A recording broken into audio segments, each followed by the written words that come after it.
계신 분들과 한번 인사하겠습니다. 매일 보니 좋습니다. 내일 또 뵙겠습니다.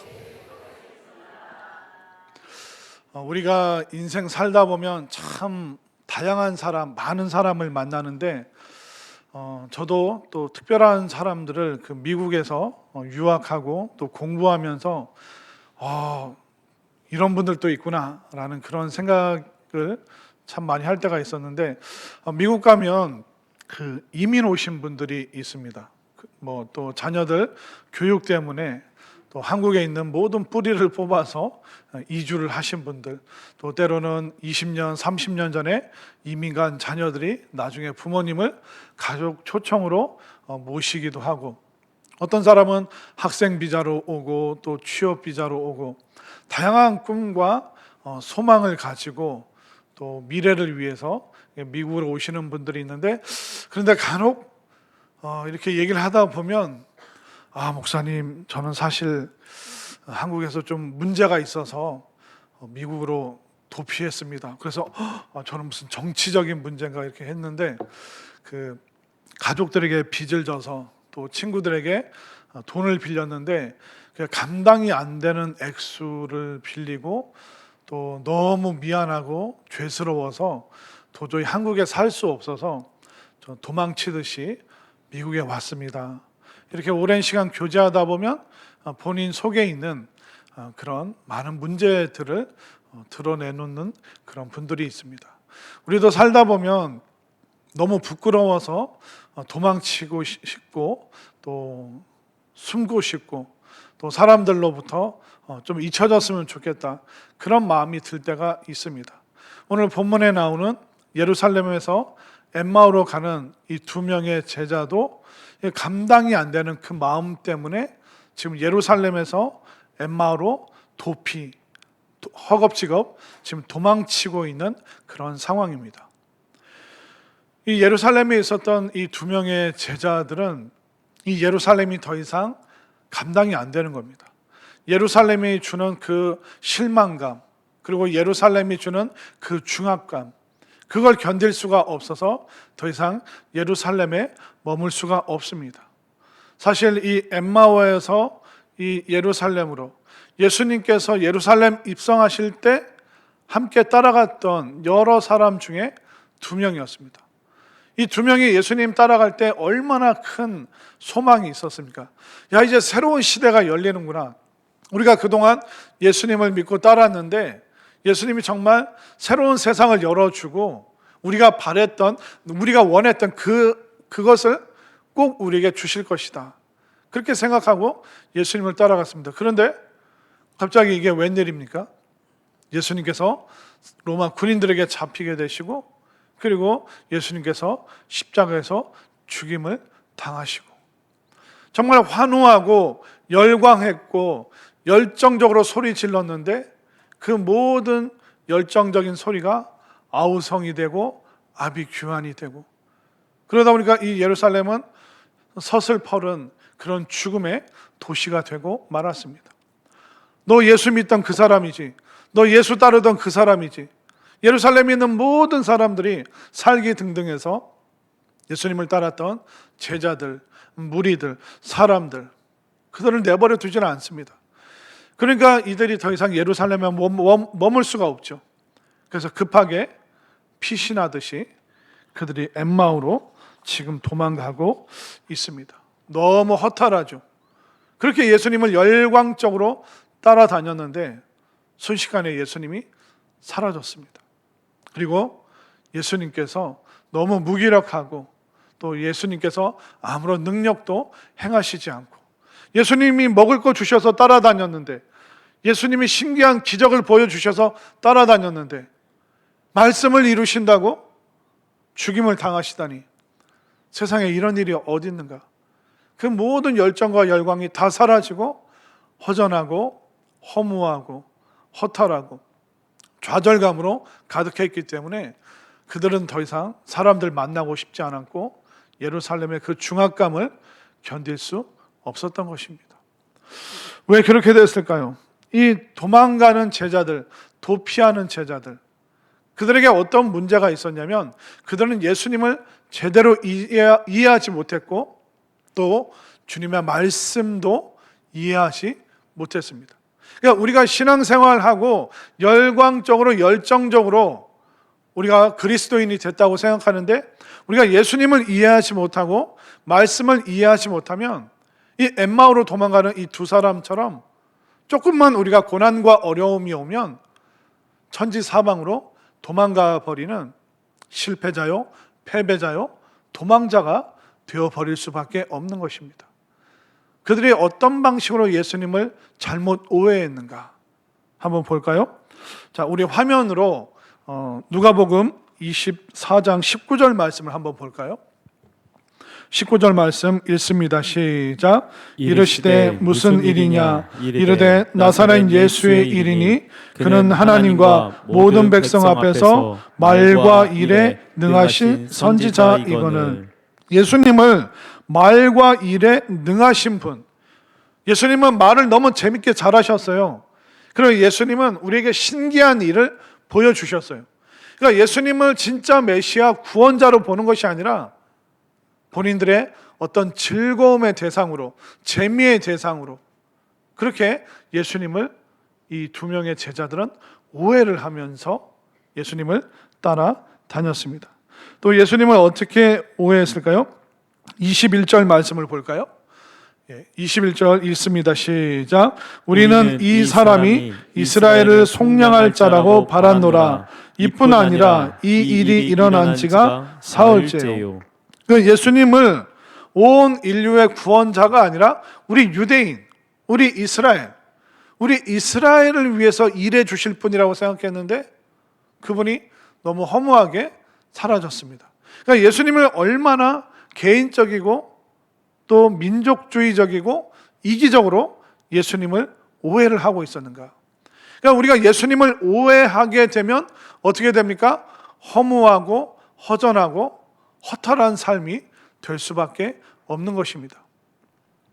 또 그들은 말씀에 대해서 이해가 너무 부족했습니다.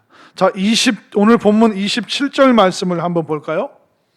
자, 오늘 본문 27절 말씀 읽습니다. 시작.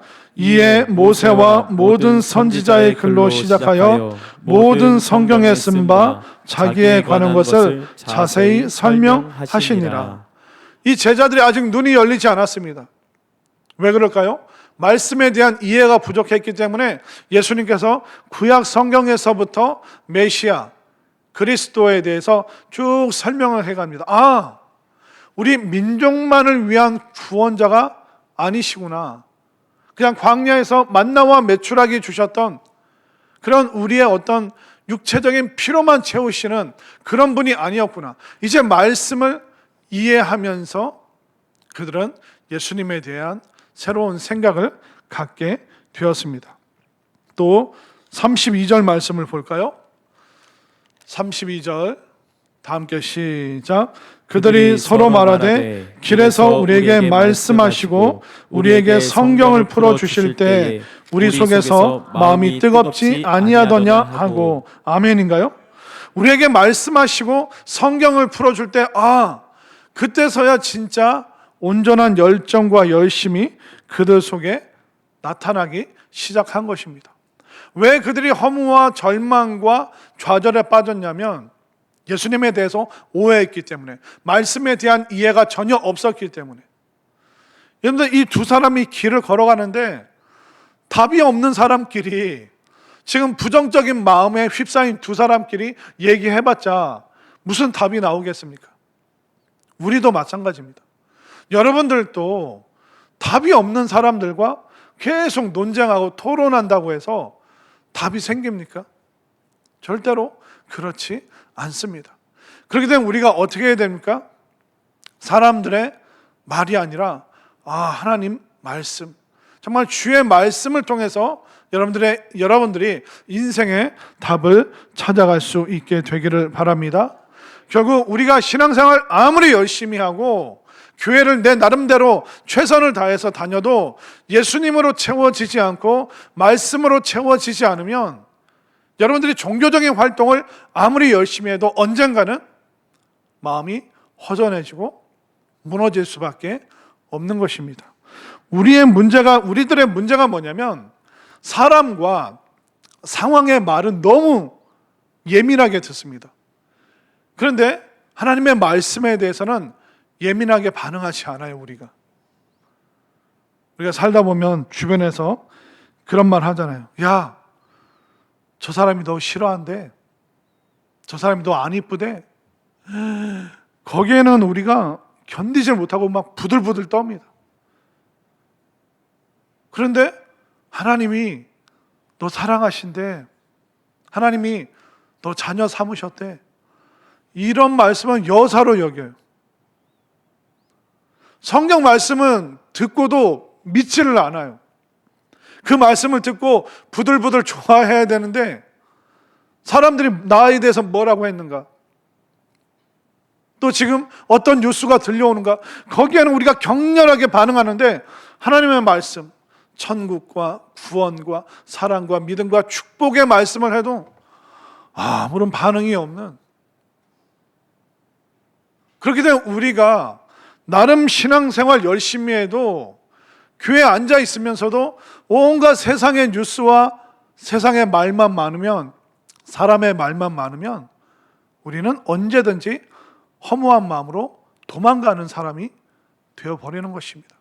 그러나 오늘 새벽 이 말씀의 자리에 나오신 여러분들은 예수님으로 또 주님의 말씀으로 충만하게 가득가득 채울 수 있게 되기를 바랍니다. 그렇기 때문에 그냥 사람들이 하는 들려지는 말에 여러분들의 마음을 맡기지 않으셨으면 좋겠습니다. 세상의 말은요, 때로는 그게 보물이 아니라 고물일 때가 많습니다. 옛날 우리 열심히 주워 담았던 그런 말들, 그게 고물일 때가 얼마나 많습니까? 여러분들, 쓸 수도 없는 고물은 어떻게 해야 되는지 아세요? 제가 알려드릴게요. 그거 버리시면 됩니다.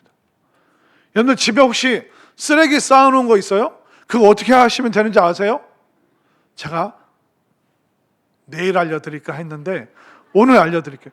혹시 여러분들 집에 쌓아놓은 쓰레기가 있다면 오늘 집에 가서 당장 그거 버리시고 분리수거해서 처리하시길 바랍니다.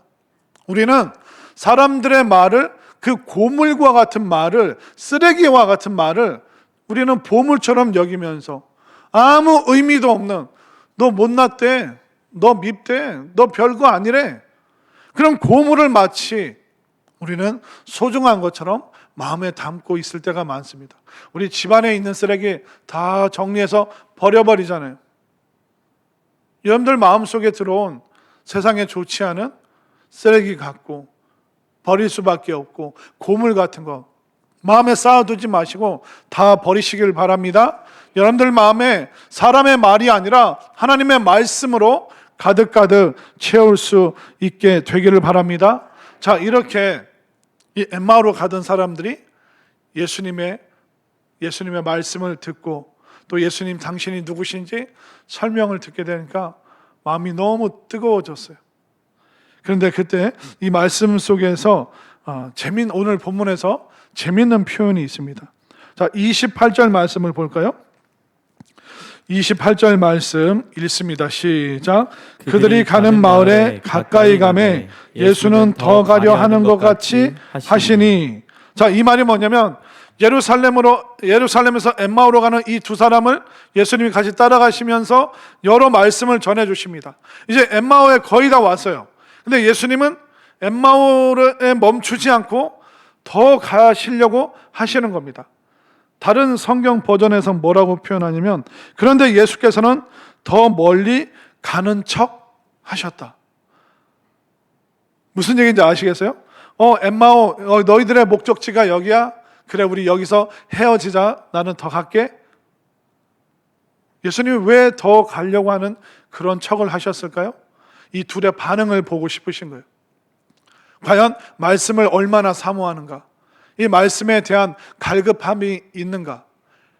그래서 예수님은 이들이 과연 이 말씀에 대한 호감을 보이는가? 그러니까 예수님이 나 갈게 하고 가시려고 하시는데 이 두 명이 어떻게 할까요?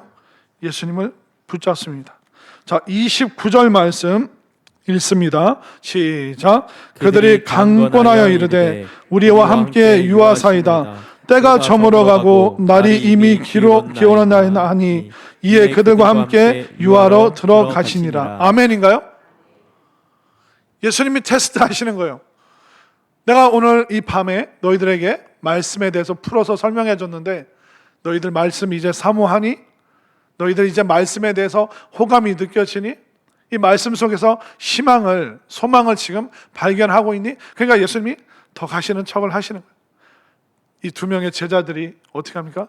예수님을 강권하여 강제로 붙잡고 가지 마십시오. 밤이 깊었습니다. 어디 가십니까? 우리는 같이 머물렀으면 좋겠습니다. 이 말씀에 대한 친밀함을 드러내고 있죠. 그뿐만 아니라 한 걸음 더 나아갑니다. 자, 30절 말씀 읽습니다. 시작. 그들과 함께 음식 잡수실 때에 떡을 가지사 축사하시고 떼어 그들에게 주시니. 이제 예수님과 함께 밥 먹는 관계가 되었습니다. 그냥 서로 길에서 만나서 지나가고 헤어지는 관계가 아니라 예수님 우리랑 같이 있었으면, 아니 아직 예수님을 밝히 알지 못했습니다. 말씀을 사모하면서 그 말씀을 더 듣고 싶어서 식탁의 자리까지 초청해서 말씀에 대한 사모함을 지금 드러내고 있는 것이죠. 그들은 허전하고 공허하고 패배감 가지고 예루살렘에서 밤길을 도와서 그들은 도망치고 있었습니다. 그런데 주의 말씀이 들어오니까 그들은 이제 더 이상 도망자가 아닙니다. 이제 말씀을 친밀하게 가까이 하고 말씀에 대한 호감을 드러내니까 그 말씀이 이제 이 두 사람에게 아주 뜨겁게 반응을 하게 되죠. 자, 말씀이 우리에게 들어오고 내가 말씀에 호감을 드러내니까 삶이 완전히 바뀌어버립니다. 어떻게 변화됐을까요? 33절 말씀 보겠습니다. 33절 시작. 곧 그때로 일어나 예루살렘에 돌아가 보니 11 제자 및 그들과 함께한 자들이 모여 있어. 아멘인가요? 예루살렘이 부담스러워서 예루살렘의 중압감 때문에 밤에 도망가던 그들이 그 밤에 예수님 만나니까 말씀이 그들 속에 들어오니까 어떻게 합니까? 그날로 그 밤에, 그 깜깜한 밤에 일어나서 그들이 예루살렘으로 다시 돌아갔습니다. 그러니까 허전함과 허무함으로 밤을 지새다가 말씀이 들어오니까, 말씀 충만함이 오니까 더 이상 예루살렘은 패배의 자리가 아닙니다. 예루살렘은 더 이상 두려움의 장소와 죽음의 장소가 아닙니다. 말씀의 빛이 그들을 비춰주니까 그들의 마음이 뜨거워지면서 이제 예루살렘으로 힘있게 올라가고 있죠. 예루살렘은 도피의 자리가 아니었습니다. 예루살렘은 더 이상 두려움의 장소가 아닙니다. 그들은 힘 빠진 모습으로 터덜터덜 인생길 내리막으로 갔지만 이제 말씀으로 인생의 새로운 정상을 향해서 나가고 있음을 믿으시기를 바랍니다. 그래서 이 패배자로 도망쳤던 그들이 이제 간증의 사람으로, 그들은 증언의 사람으로 예루살렘으로 가고 있습니다. 자, 한번 볼까요? 34절을 제가 35절을 여러분들이 읽겠습니다. 말하기를 주께서 과연 살아나시고 시몬에게 보이셨다 하는지라. 두 사람도 길에서 된 일과 예수께서 떡을 떼심으로 자기들에게 알려지신 것을 말하더라. 아멘이죠. 도망갔던 그들이 예수님 만나서 뜨거운 마음으로 예루살렘 돌아가니까 예루살렘 난리가 났습니다. 주님 살아나셨다. 주님 부활하셨다. 나에게 보여주셨다. 그러더니 이 두 사람도 나도 우리도 할 말이 있습니다. 그 패배자들이 지금 간증자가 되었습니다. 그 패배자들이 지금 증언하는 사람이 되었고 승리하는 사람이 되었습니다. 이유가 뭡니까? 비결이 뭡니까? 말씀으로 충만하게 그들의 마음을 가득가득 채웠기 때문에.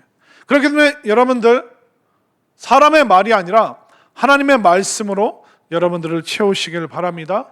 지금 패배하고 넘어지고 좌절하고 허망하고 허전하고 실망감에 사로잡혀 있습니까? 괜찮습니다. 예수님은 채우고 말씀으로 여러분들을 채우시길 바랍니다. 고물과 쓰레기 같은 거, 좋지 않은 말들 그 다 버리시고 말씀의 호감을 나타내시고 주님을 향한 말씀을 통해서 친밀감으로 나아갈 때 여러분들은 더 이상 패배자가 아니라 승리하는 사람이요, 증언하는 사람이요, 인생의 신앙의 간증의 주인공이 되는 승리하는 사람들 될 수 있기를 간절히 소망합니다. 이 마음 가지고 약할 때 우리를 강하게 하시는 그 주님을 함께 찬양하시겠습니다.